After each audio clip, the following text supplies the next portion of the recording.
तो hello dear friends, कैसे हो आप सभी। आपके लिए लेकर आ चुका हूँ हरियाणा बोर्ड के लिए 10th क्लास आपका HBSC बोर्ड में अब की बार 4 नंबर के 3 क्वेश्चन पूछे जाने वाले हैं केस प्रकरण के। मतलब आपको ये इस तरीके से डायग्राम मिलेगा, ठीक है। इस तरीके से आपको क्वेश्चन मिलेगा, उसके स्टेटमेंट पढ़कर आपको क्या करना है, क्वेश्चन को सोल्व करना है। और 3 क्वेश्चन आएंगे, ठीक है। CBSE लेवल का डिक्टो सेम क्वेश्चन आने वाले हैं। और आपके मैं यहाँ से 30 से 35 वीडियो रहेंगे, प्रत्येक क्वेश्चन आपको इस चैनल पे मिलने वाला है, ठीक है। तो इस चैनल को आप सब्सक्राइब कर ले और आपके एग्जाम में यहाँ से आपको मोस्ट इंपॉर्टेंट जो क्वेश्चन है वो भी देखने को मिलेंगे। और जो हमारी ऐप है एजुकेशन विलेज, वो आप डाउनलोड कर सकते हो, वहाँ से भी आपको बहुत सी हेल्प मिलेगी, ठीक है। तो इस क्वेश्चन को स्टार्ट कर लेते हैं। पहला ये क्वेश्चन दे रखा है हमारा केस प्रकरण अध्ययन का, ठीक है। 10th बेस पे आपका आने वाला 3 क्वेश्चन आएंगे इस तरीके से, ठीक है। तो इस प्रोबेबिलिटी की सॉरी ये 14 के चैप्टर से हैं, ठीक है। जो आपका नया मैथ है उसमें तो 13 का आ गया स्टैटिक्स, ठीक है, सांख्यिकी। तो क्वेश्चन दे रखा है भाई, और ये मोस्ट इंपोर्टेंट क्वेश्चन है, ठीक है। 3 स्टार आप इसके लगा सकते हो, ये आपके एग्जाम में पूछा भी जा सकता है यहाँ पे, ठीक है। क्वेश्चन क्या दे रखा है, कोविड-19 महामारी, जिसे कोरोना वायरस महामारी के रूप में भी जाना जाता है, सभी को पता है, ठीक है। 2021 में आया था। मनुष्य के बीच गंभीर तीव्र श्वसन syndrome corona virus 2 SARS Covaxin 2 के संचरण के होने वाली एक महामारी थी, ठीक है। ये आपको दे पढ़ने वाली नहीं, जो यहाँ पे आएगी ये रहेगी। निम्नलिखित तालिका एक दिन के दौरान भर्ती किए गए कोरोना संबंधित मामलों का आयु वितरण दर्शाती है। मतलब एज, यहाँ पे हिंदी में आपको क्या मिलेगा, आयु मिलेगी, ठीक है। आयु किस में मिलेगी भाई, इन ईयर, मतलब वर्षों में, ठीक है। ये मिलेगी वर्षों में, ठीक है। और ये मिलेगा नंबर ऑफ पेशेंट, मतलब मामलों की संख्या या मरीजों की संख्या बोल सकते हैं हम, ठीक है। मामलों की संख्या या मरीजों की संख्या, ठीक है। ये दे रखा है, ये आप पढ़ सकते हो। 5 से 15, 15 से 25, 25 से 30 ये एज है, ठीक है। भाई 5 से 15 वाले कितने थे मरीज, 6 थे। 15 से 25 वाले कितने, 11 थे। ये इस तरीके से आपको देख लेना है। अब देखो मेन बात आती है यहाँ पे, पहला पॉइंट, निम्नलिखित प्रश्नों के उत्तर दीजिए। तो उत्तर आपको देना है, तो यहाँ पे देख लो आप, पहला पार्ट क्या दे रखा है, आदर्श वर्ग की ऊपरी सीमा क्या है। अब ऊपरी सीमा आपको, आपने नॉर्मली आपने एक्सरसाइज की थी, आपने ऊपरी सीमा निकालने आपके टीचर ने बताई होगी। तो ऊपरी सीमा देखो किस तरीके से निकालेंगे। देखो नंबर ऑफ पेशेंट, मतलब नीचे वाले में बारंबारता में सबसे हाईएस्ट नंबर है ना, सबसे हाईएस्ट नंबर है, उसकी ऊपरी देखो। ऊपरी सीमा और निम्न सीमा क्या होती है, देखो इस 5 और 15 में कौन सी ऊपरी सीमा है और कौन सी निम्न सीमा है। देखो 5 है ना, ये क्या है, निम्न सीमा, ठीक है। और ये 15 है ना, ये क्या है, ऊपरी सीमा, ठीक है। देन इसी में ये 15 क्या है, निम्न सीमा, ये क्या है, ऊपरी सीमा, निम्न सीमा, ऊपरी सीमा, निम्न सीमा, ऊपरी सीमा, निम्न सीमा, ऊपरी सीमा, निम्न सीमा, ऊपरी सीमा। अब हम कहोगे जी ये तो सभी में है, कैसे पता करेंगे। आपको जो बारंबारता है ना, फ्रीक्वेंसी, हम इसको क्या बोलते हैं, F1 बोलते हैं, ठीक है। फ्रीक्वेंसी बोलते हैं बारंबारता। तो इसमें जो सबसे बड़ी संख्या होगी ना, उसकी देखनी है आपको। तो सबसे बड़ी संख्या कौन सी आपको सभी को दिख रही है, कौन सी है, 23। तो इसमें से आपको बताना है कौन सी होगी, कौन सी बतानी है, ऊपरी सीमा बतानी है। तो पहले का आंसर मैं यही लिख दूंगा, ऊपरी सीमा, पहले का पार्ट है ऊपरी सीमा। ऊपरी सीमा क्या क्या हो जाएगा, आदर्श वर्ग कौन सा हो जाएगा आपके पास है, आदर्श वर्ग या आदर्श वर्ग तो आपको पता है कौन सा है, इसमें आदर्श वर्ग तो ये है। और ऊपरी सीमा क्या हो जाएगी, तो ऊपरी सीमा का ये आंसर हो जाएगा आपके पास। देखो भाई ऊपरी सीमा बताया था अभी क्या है, 45। तो इसका आंसर कितना हो जाएगा, 45, ठीक है। ये इसका आंसर हो जाएगा, ठीक है, पहला। अब आ जाओ, अब कहोगे जी ये आपके लिए है, आपका टाइम वेस्ट ना हो, ठीक है, इसलिए मैंने ये बना दिया। एक बार इसको थोड़ा है नेगलेक्ट करना, ठीक है। इन 4 पे आते हैं। ये आपको सेम दे रखा, आयु वर्षों में आपको ऊपर मैंने गिवन था आपको। नंबर ऑफ पेशेंट, मामलों की संख्या ये दे रखी है, ठीक है। ये मैंने कहीं से नहीं लिखा, आपके क्वेश्चन से लिखे हैं। अब आ जाओ माध्य, पहला दूसरा क्वेश्चन दे रखा, आंकड़ों के माध्य का मूल्यांकन कीजिए। मूल्यांकन करना आपको, मतलब माध्य निकालना है, सिंपल वे में बोला जाए तो, ठीक है। माध्य आपने पहले एक्सरसाइज में सीख लिया 14.1 में, मतलब बोले तो अब 13.1 हो गई आपकी नई एनसीईआरटी मैथ के बेस्ड। तो माध्य कैसे निकालते हैं भाई, माध्य निकालने के लिए आपको क्या करना पड़ेगा, यहाँ से भाई पता है ना क्या करेंगे हम, माध्य x1 निकालेंगे। तो इसको और इसको जोड़कर किससे भाग करना, निम्न सीमा प्लस ऊपरी सीमा को क्या करेंगे, 2 से भाग निकालेंगे, तब ये निकल के आएगा यहाँ से, ठीक है। तभी तो निकल के आएगा ये, तो क्या कर देंगे, तो 5 और 15 कितना होता है भाई, 5 और 15 कितना होता है 20, 20 को 2 से भाग करेंगे कितना आ जाएगा, देखो ये आ जाएगा 5 प्लस में 15, ठीक है, और बटे में 2, तो ये आ जाएगा 20/2 कितना होता है 10, ठीक है। इसी तरीके से 25 और 15 कितना हो जाएगा 40, तो 40 करेंगे तो कितना हो जाएगा आपके पास 20 हो जाएगा, ठीक है। 25 और 35 कितना हो जाएगा 40 और 2 60, 60 को 200 करेंगे कितना आ जाएगा 30 आ जाएगा, ठीक है। ये कितना आ जाएगा, अब 10 की टेबल लिख दे जाओ आप, ठीक है, 40 50 60, ठीक है, ये आ गया। अब वन एक्शन कैसे निकालते हैं पता है, अब वन के एक्शन की गुणा कर दो, 6 की 10 की करेंगे कितना आ जाएगा, 6 गुणा में 10 कितना हो जाएगा 60, ठीक है। 11 गुणा 20 कितना हो जाएगा, 11 गुणा 20 करेंगे तो 11 दूनी 22, तो 220, ठीक है।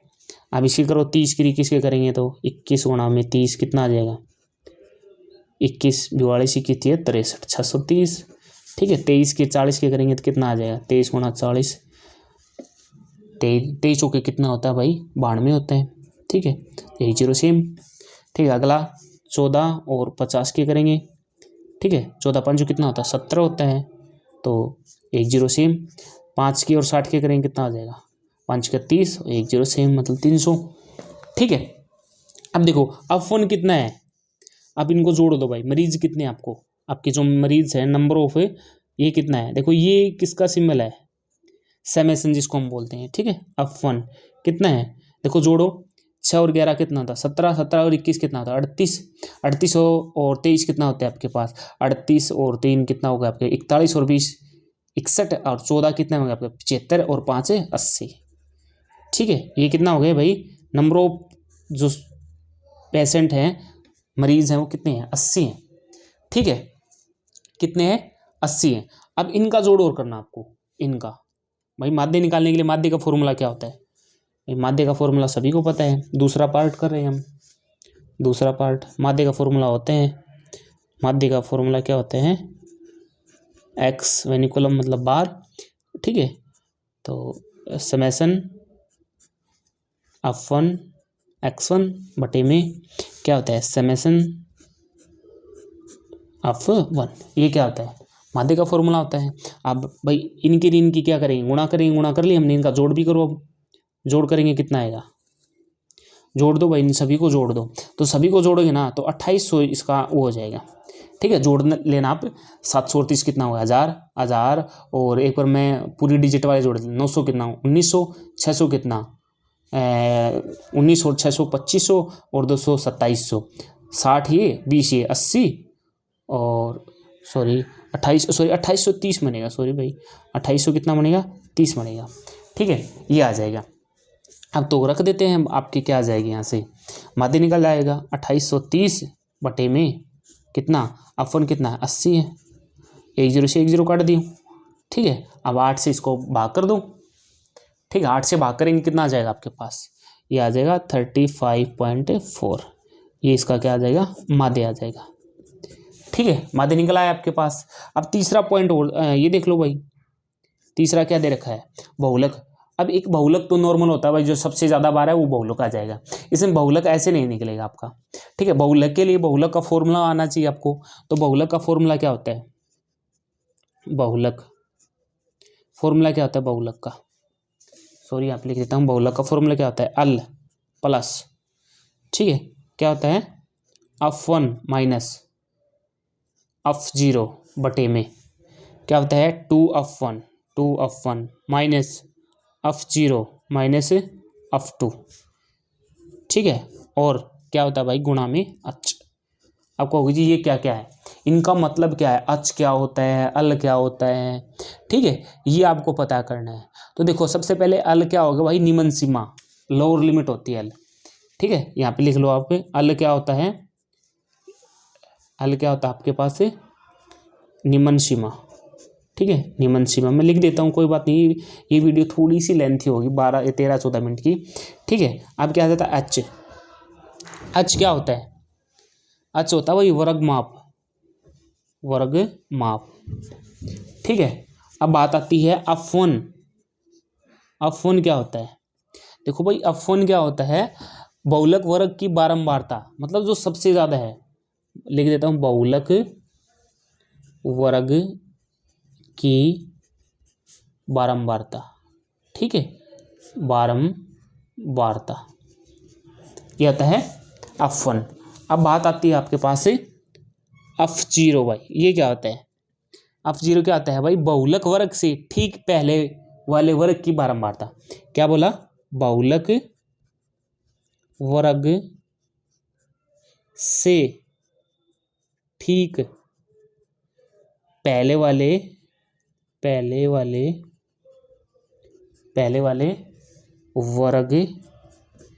की बारंबारता।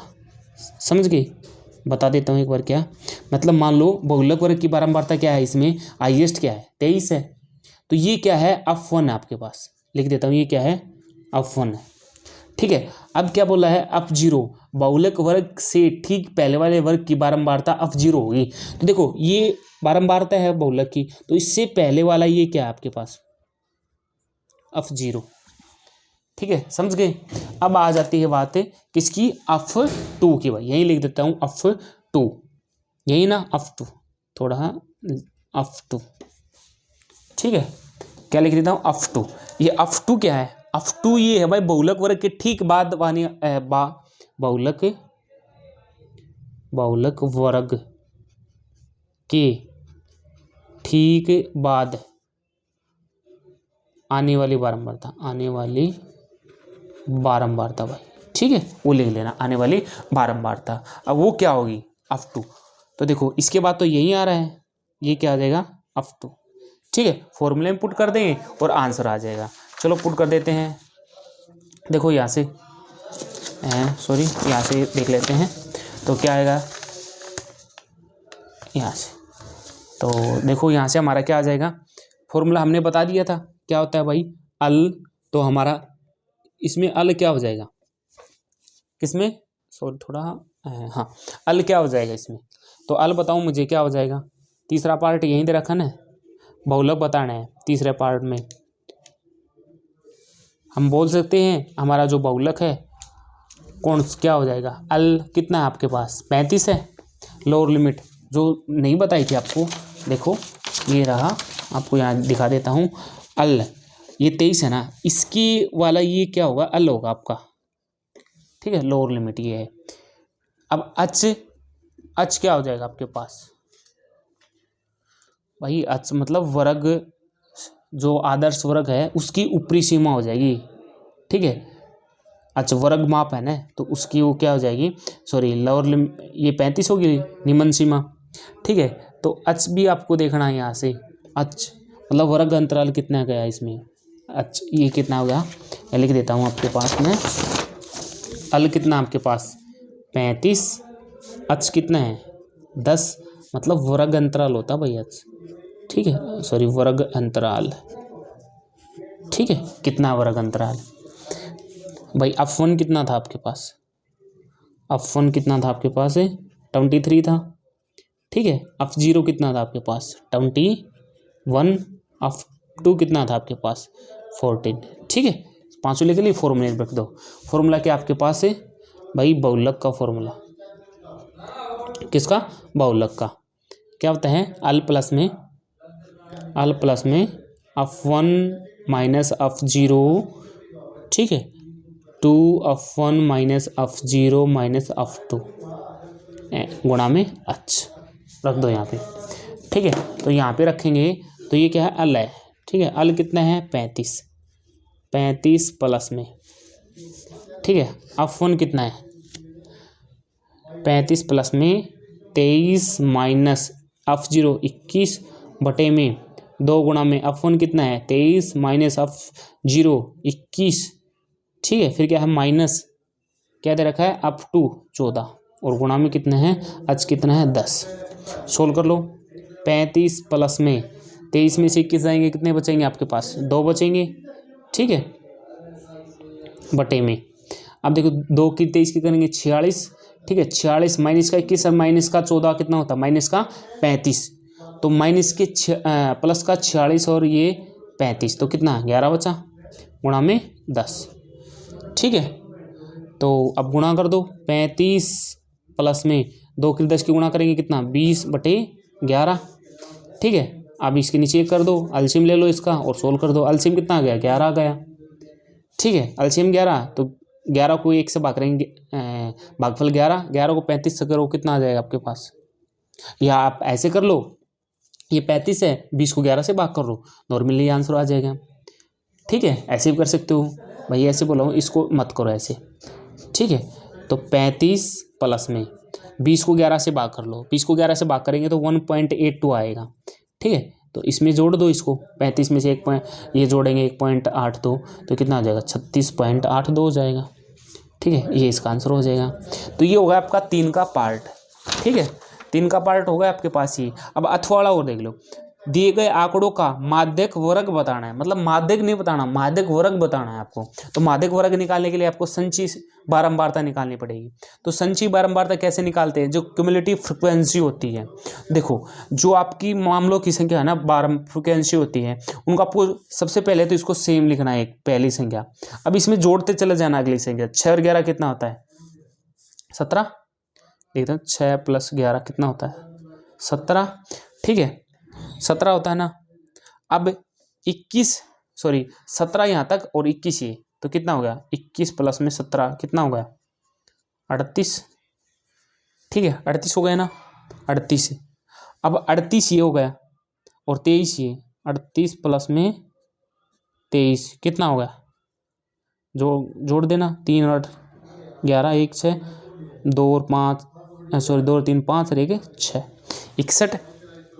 ठीक है, और 61 और 14 कितना हो गया, 75। ठीक है, और 75 और 5 कितना हो गया, 80। ठीक है, ये होते हैं संचयी बारंबारता, इस तरीके से निकालते हैं। अब कैसे निकालेंगे, देखो आपके पास ये आपको पता है n कितना है आपके पास, 80 आया। ठीक है, तो इसलिए आप क्या निकालना है, आपको इसका आधा करना है, इसका आधा, n का आधा, तो n का आधा कितना हो जाएगा, 80/2, 80 का आधा कितना, 40। ठीक है, 40। अब 40 देख लो किसके बीच में आ रहा है, 40 माध्यक है, तो इस माध्यक किसके बीच में आ रहा है, 40, तो भाई 40 तो इसके बीच में आ रहा है यहाँ पे, भाई 35 और 45 के बीच में 40 आ रहा होगा। ठीक है, इसके बीच में आ रहा है 40, तो आपका जो माध्यक वर्ग हो जाएगा वो क्या हो जाएगा, माध्यक वर्ग ये हो जाएगा 35 और 45 वाला। तो इसका आंसर क्या आ जाएगा, माध्यक वर्ग क्या हो जाएगा आपके पास से, 35 45। ठीक है, ये इसका आंसर है, ये बस इसका इतना ही आंसर है। ठीक है, इस तरीके से आपको निकाला है। तो इस तरीके आपको क्वेश्चन देखने को मिलेंगे। देखो ये क्वेश्चन है, बहुत सी क्वेश्चन है जो आपके एग्जाम के विषय में मोस्ट इंपोर्टेंट क्वेश्चन है, बहुत सी क्वेश्चन मैं लेके आया हूँ आपके लिए, बहुत सी PDF बना रखी है, एक एक क्वेश्चन की वीडियो आपको मिलने वाली है। तो ये वीडियो पसंद आए, वीडियो को लाइक और शेयर जरूर करें, और हमारा जो एजुकेशन विलेज ऐप है उसको ज़्यादा से ज़्यादा डाउनलोड करें और अपने फ्रेंड के पास शेयर करें, ताकि उनको भी यहाँ से प्रॉफिट मिल सके। आपके लिए इतनी मेहनत कर रहे हैं तो लाइक और सब्सक्राइब तो जरूर बनता है। तो थैंक यू डियर फ्रेंड्स।